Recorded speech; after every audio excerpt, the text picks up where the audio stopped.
सोनपुर राज्य के एक गांव में सुखिया नाम का एक लकड़हारा रहा करता था। सुखिया बहुत ही गरीब था। वो इतना गरीब था कि जंगल में झोपड़ी बनाकर रहा करता था।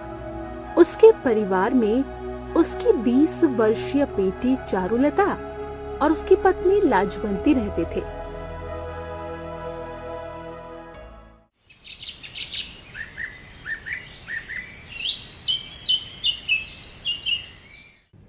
एक दिन लाजवंती अपने पति सुखिया से बोली, हमारी बेटी 20 वर्ष की हो चुकी है। हमारी बेटी की सुंदरता की चर्चा आसपास के गांव में फैली हुई है।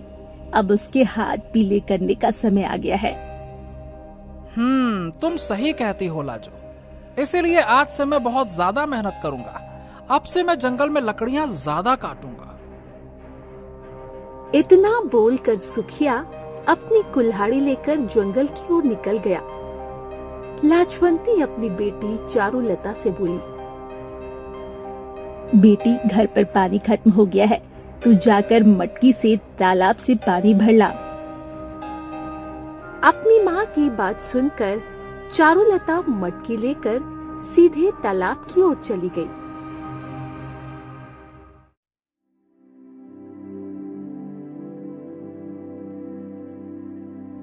तालाब के एक तरफ जहाँ खेत थे, वहीं दूसरी ओर सुंदर जंगल। चारुलता उस तालाब से मटकी में पानी भरने लगी। तभी उसके कानों में किसी पुरुष की आवाज सुनाई दी। क्या तुम मुझे अपनी मटकी से पानी पिला सकती हो? मुझे बहुत तेज प्यास लगी है। चारुलता ने जैसे ही पीछे पलटकर देखा तो उसके सामने घोड़े पर एक सुंदर राजकुमार खड़ा हुआ था। राजकुमार चारुलता को आंखें फाड़ फाड़ कर देखते हुए अपने मन में बोला, हाँ, इतनी सुंदर लड़की तो मैंने कभी अपने जीवन में नहीं देखी। तभी राजकुमार से चारुलता बोली, आप मुझे ऐसे क्यों देख रहे हैं? कुछ नहीं, बस यूं ही तुम्हारी सुंदरता ने हमारा मन मोह लिया है। मैंने तुमसे अधिक सुंदर स्त्री अपने जीवन में नहीं देखी। सुंदरता चेहरे पर नहीं बल्कि मन में होती है। इतना बोलकर चारुलता ने अपनी मटकी राजकुमार को पकड़ा दी। राजकुमार एक ही सांस में सारा पानी पी गया, मानो कि बरसों का प्यासा हो। चारुलता मटकी में पानी दोबारा भरकर अपने घर की झोपड़ी की ओर जाने लगी कि तभी राजकुमार की आवाज पीछे से उसके कानों में टकराई। तुम कहाँ रहती हो? गरीब लोगों का ठिकाना कहीं नहीं होता, इसीलिए वो अक्सर तन्हाई में रहना पसंद करते हैं। इतना बोलकर चारुलता वहां से चली गई। राजकुमार जयदेव चारुलता के पीछे जाने ही वाला था कि तभी एक सैनिक की आवाज उसके कानों में आई। राजकुमार जयदेव, आप कहाँ चले गए थे? अब हमें राजमहल पहुंचना है। राजकुमार जयदेव मन महसूस कर सीधा उस सैनिक के साथ राजमहल की ओर चला गया। इधर शाम के समय सुखिया चिंतित अवस्था में अपनी पत्नी से बोला, हाँ, सोचा था कि ज्यादा लकड़ियां काटूंगा तो ज्यादा आमदनी होगी, मगर आज तो उतनी लकड़ियां भी नहीं बिकी जितनी बिका करती थी। मुझे लगता है हमें सोनपुर राज्य के राजा से मिलना चाहिए। कहते हैं सोनपुर राज्य के राजा संग्राम सिंह प्रजा की बहुत ज्यादा मदद करते हैं। तुम सही कहती हो। हम कल ही सोनपुर राज्य के लिए रवाना हो जाएंगे लाजवंती। लेकिन एक समस्या है, हमारे पास वहां धर्मशाला में ठहरने के लिए धन नहीं है। इस संसार में जंगल ही एक ऐसा होता है जहां पर रुकने के लिए धन की आवश्यकता नहीं होती। जैसे हम इस जंगल में रह रहे हैं, वैसे ही हम वहां भी जंगल में कोई न कोई ठिकाना ढूंढ ही लेंगे।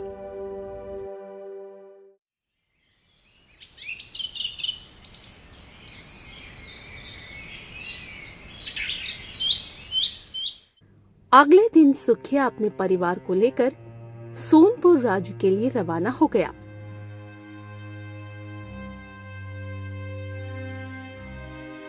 इधर राजकुमार जयदेव बेचैनी की आलम में अपने महल में बने हुए सुंदर कक्ष में टहल रहा था। तभी एक सैनिक राजकुमार के पास आकर बोला, महाराज ने आपको याद किया है राजकुमार। ठीक है, हम अभी आते हैं।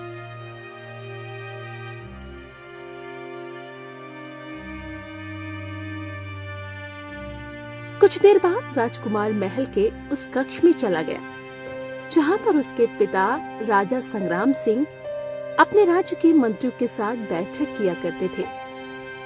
राजकुमार अपने पिता की ओर देखकर बोला, आपने मुझे याद किया पिताजी।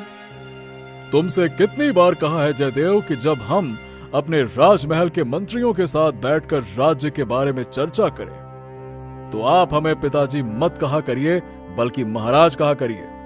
जो नियम हमारी पीढ़ियों के जमाने से चला आ रहा है वो बदल नहीं सकते हैं, समझे आप?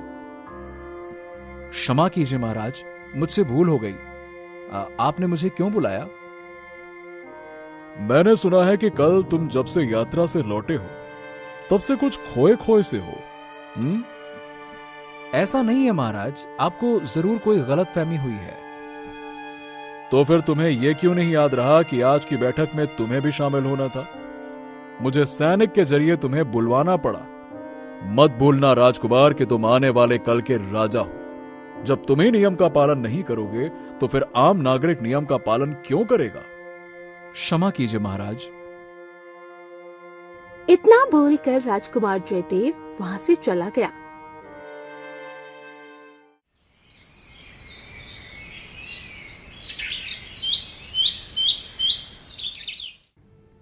अगले दिन राजकुमार फिर से अपने घोड़े पर सवार होकर उसी तालाब के किनारे चला गया। वो चारुलता को पागलों की तरह ढूंढने लगा, मगर वो उसे कहीं नहीं मिली। राजकुमार अपने आप से बोला, मुझे उस सुंदर कन्या से पहली ही नजर में प्रेम हो गया है। मैं उसके बगैर जीवित नहीं रह सकता। वो संसार के किसी भी कोने में क्यों ना हो, मैं अपने प्रेम को खोजकर ढूंढ निकालूंगा। इतना बोलकर राजकुमार अपने महल की ओर वापस चला गया। इधर सुखिया सोनपुर राज्य के सीमा से अलग हटकर एक जंगल में झोपड़ी बनाकर रहने लगा। वो अपनी पत्नी से बोला, लाजवंती, आज मैं महाराज संग्राम सिंह से मिलने जा रहा हूँ। ईश्वर से प्रार्थना करना कि वो हमारी सहायता कर दे। इतना बोलकर सुखिया सीधे राजमहल की ओर रवाना हो गया। कुछ देर में वो राजमहल के अंदर राजा संग्राम सिंह के सामने खड़ा हुआ था। कौन हो तुम? मैं एक गरीब लकड़हारा हूँ महाराज। मेरी एक पुत्री है जो कि बहुत सुंदर है, लेकिन मेरे पास इतना धन नहीं है कि मैं उसके हाथ पीले कर सकूं। महाराज, मैं यहाँ पर इसलिए आया हूँ ताकि आप मुझे कुछ धन दें, जिससे कि मैं अपनी पुत्री के हाथ पीले कर सकूं। मुझे प्रजा की सहायता करने में बहुत प्रसन्नता होती है, लेकिन मैं बगैर छानबीन के किसी की भी सहायता नहीं कर सकता, क्योंकि बहुत से लोग झूठ बोलकर मुझसे धन ले जाते हैं। पहले मैं इस मामले की छानबीन करूंगा। आप जैसी छानबीन करना चाहते हैं कर सकते हैं। मैं आपकी राज्य की सीमा से सटे हुए जंगल में झोपड़ी बनाकर रह रहा हूँ। मेरे पास इतना धन भी नहीं है कि मैं किसी धर्मशाला में ठहर सकूं महाराज। ठीक है, तुम जा सकते हो। हम कल ही अपने पुत्र राजकुमार जयदेव को कुछ सैनिकों के साथ तुम्हारी झोपड़ी में भेजेंगे, और तुमने जो कहा है अगर वो सत्य निकला तो हम तुम्हें इतना धन देंगे कि तुम्हारी 7 पीढ़ियां बैठकर खाएंगे, और अगर वो झूठ निकला तो हम तुम्हें सरेआम फांसी पर लटका देंगे। इतना कहकर सुखिया राजमहल से चला गया।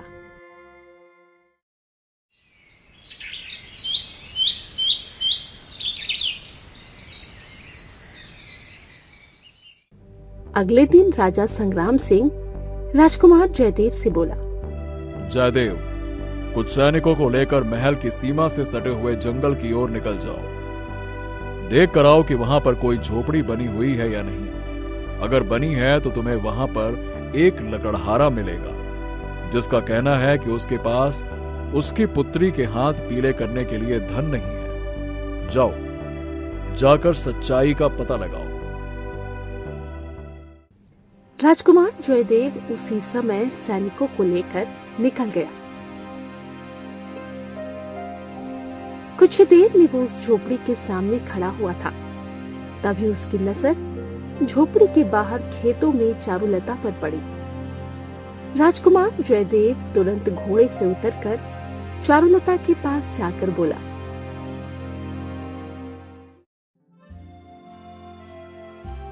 मैंने तुम्हें कहां कहां नहीं ढूंढा। आप राजकुमार हैं, भला राजकुमार एक गरीब स्त्री को क्यों ढूंढेगा? क्योंकि मैं तुमसे प्रेम करता हूं। ये सुनकर चारुलता बुरी तरह से घबराते हुए बोली, जरा धीरे बोलिए, कहीं आपकी बात आपके सैनिकों ने सुन ली और महाराज को बता दिया तो महाराज मेरे पूरे परिवार को ही जान से मार देंगे। तभी वहां पर सुखिया और उसकी पत्नी लाजवंती आकर खड़े हो गए। सुखिया हाथ जोड़ता हुआ राजकुमार जयदेव से बोला, यही है मेरी पुत्री। इसी के हाथ पीले करने के लिए मुझे धन की आवश्यकता है। मैं इसीलिए मदद मांगने के लिए आपके पिता महाराज संग्राम सिंह के पास गया था। आप स्वयं देख लीजिए कि मैं किस स्थिति में रह रहा हूँ और कितना गरीब हूँ। राजकुमार जयदेव सुखिया की ओर देखकर बोला, आपको अपनी पुत्री के लिए वर देखने की अब कोई आवश्यकता नहीं है। मैं आपकी पुत्री से विवाह करना चाहता हूँ। मुझे इससे पहले ही नजर में प्रेम हो गया है। क्या आपको मेरे प्रेम से कोई एतराज है? राजकुमार जयदेव की बात सुनकर सुखिया और लाजवंती हैरत से एक दूसरे की ओर देखने लगे। अगर मेरी पुत्री का विवाह आपके साथ हो जाता है तो मेरे लिए इससे बड़ी सौभाग्य की बात क्या होगी महाराज? ये सुनकर चारुलता बुरी तरह से शर्मा गई और वहां से चली गई।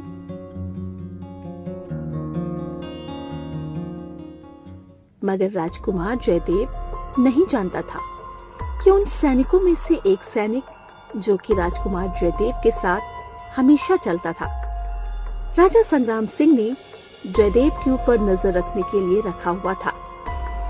वो सैनिक राजकुमार की बातें बड़ी गौर से सुन रहा था। राजकुमार कुछ देर में चारुलता से बात करके वहां से चला गया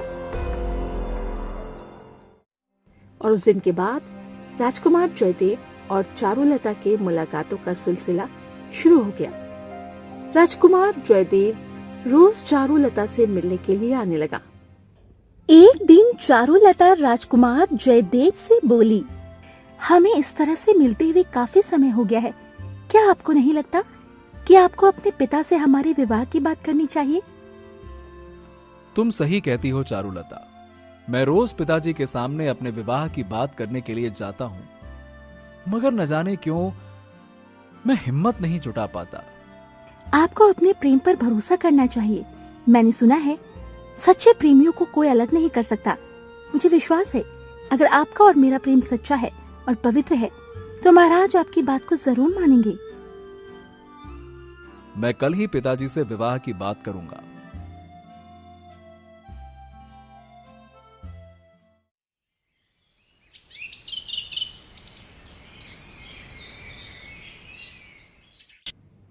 अगले दिन राजकुमार अपने पिता से बोला, पिताजी, मैं आपसे कुछ कहना चाहता हूँ। राजा संग्राम सिंह जयदेव की बात सुनकर क्रोधित होकर बोले, मैं जानता हूं कि तुम मुझसे क्या कहना चाहते हो। मैंने तुम्हें सच्चाई का पता लगाने के लिए भेजा था, ना कि गरीब लकड़हारे की पुत्री से प्रेम करने के लिए।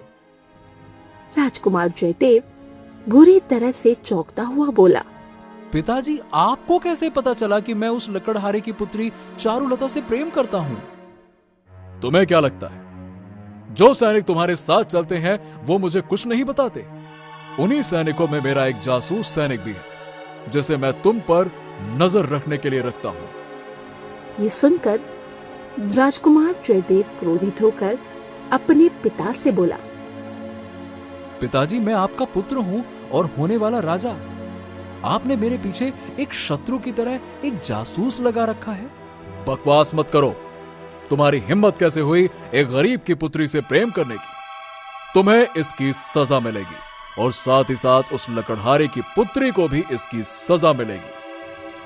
इतना बोलकर राजा ने क्रोधित होकर अपने सैनिकों से कहा, राजकुमार जयदेव को गिरफ्तार कर लो। एक सैनिक बड़ी हिम्मत करके राजा संग्राम सिंह से बोला, महाराज, राजकुमार जयदेव आपके पुत्र हैं, इस राज्य के होने वाले राजा। राजा का पुत्र हो या पुत्री, कोई भी इस राज्य के कानून से ऊपर नहीं है। गिरफ्तार कर लो इन्हें और उस लकड़हारे की बेटी को भी गिरफ्तार करके ले आओ और इन दोनों को कारागार में डाल दो। सैनिक ने राजकुमार जयदेव को गिरफ्तार करके कारागार में डाल दिया। कुछ ही देर में एक सैनिकों की टुकड़ी सुखिया की झोपड़ी में पहुंच गई। सैनिकों को देखकर सुखदेव पूरी तरह से चौंकता हुआ बोला, क्या क्या हुआ? आप मेरी झोपड़ी में ये क्या तलाश कर रहे हैं? तुम्हारी पुत्री चारुलता कहाँ है? वो बाहर खेतों में है। लगता है राजकुमार जयदेव का इंतजार कर रही होगी। उसे हम राजकुमार जयदेव के पास ही ले जाने के लिए आए हैं। अब बस अंतर इतना है कि राजमहल में नहीं बल्कि राजमहल के कारागार में। इतना बोलकर वो सैनिक बाहर निकल गए और राजकुमारी चारुलता को गिरफ्तार करके सीधे राजकुमार जयदेव के साथ कारागार में डाल दिया। सुखिया तुरंत राजा के पास पहुंचकर बोला, महाराज, ऐसा अन्याय मत कीजिए। राजकुमार जयदेव और मेरी पुत्री एक दूसरे से प्रेम करते हैं। अगर आपको उनके प्रेम से ऐतराज है तो उन्हें कारागार में नहीं डालिए। मैं अपनी पुत्री को इस राज्य से बहुत दूर ले जाऊंगा। तुम्हें सोचना चाहिए था लकड़हारे कि तुम एक लकड़हारे हो और राजकुमार जयदेव आने वाले कल के महाराज। तुमने सोच भी कैसे लिया कि तुम्हारी पुत्री का विवाह राजकुमार जयदेव से हो जाएगा? मुझसे बहुत बड़ी भूल हो गई महाराज। मुझे और मेरी बेटी को क्षमा कर दीजिए और राजकुमार जयदेव को भी क्षमा कर दीजिए। राजकुमार जयदेव को तो हम कुछ दिन कारागार में बंद रखने के बाद छोड़ देंगे, लेकिन तुम्हारी पुत्री को सरेआम फांसी पर लटका देंगे ताकि कोई और गरीब की पुत्री राज्य के राजकुमार के साथ विवाह करने का सपना ना देखे। महाराज, गलती मेरी है। मेरी बेटी का कोई दोष नहीं है। मुझे ही उस समय राजकुमार जयदेव से मना कर देना चाहिए था। इसके बदले आप मेरे प्राण ले लीजिए, लेकिन मेरी पुत्री को छोड़ दीजिए, नहीं तो मेरी पत्नी जीते जी मर जाएगी महाराज। राजा बहुत गहरी सोच में सुखिया को गौर से देखता हुआ बोला, एक शर्त है, मैं तुम्हारी पुत्री की जान बचा सकता हूं। तुम्हें यहां से कुछ दूर एक जंगल में जाना होगा जहां पर एक गुफा बनी हुई है। उस गुफा में एक बहुत बड़े सिद्ध पुरुष रहते हैं। कहते हैं कि उस सिद्ध पुरुष के पास एक ऐसी तलवार है जो किसी राजा के पास आ जाए तो उस राजा को कोई नहीं हरा सकता, मगर वो इतनी आसानी से तलवार किसी को देते नहीं। मैं किसी भी तरह से वो तलवार आपके सामने ले आऊंगा महाराज। और अगर तुम ऐसा करने में असफल हो गए तो मैं तुम्हें मृत्यु दंड दे दूंगा। जाओ, अब तुम जा सकते हो। सुखिया उसी समय उस जंगल की ओर निकल गया। 3 दिन लगातार चलने के बाद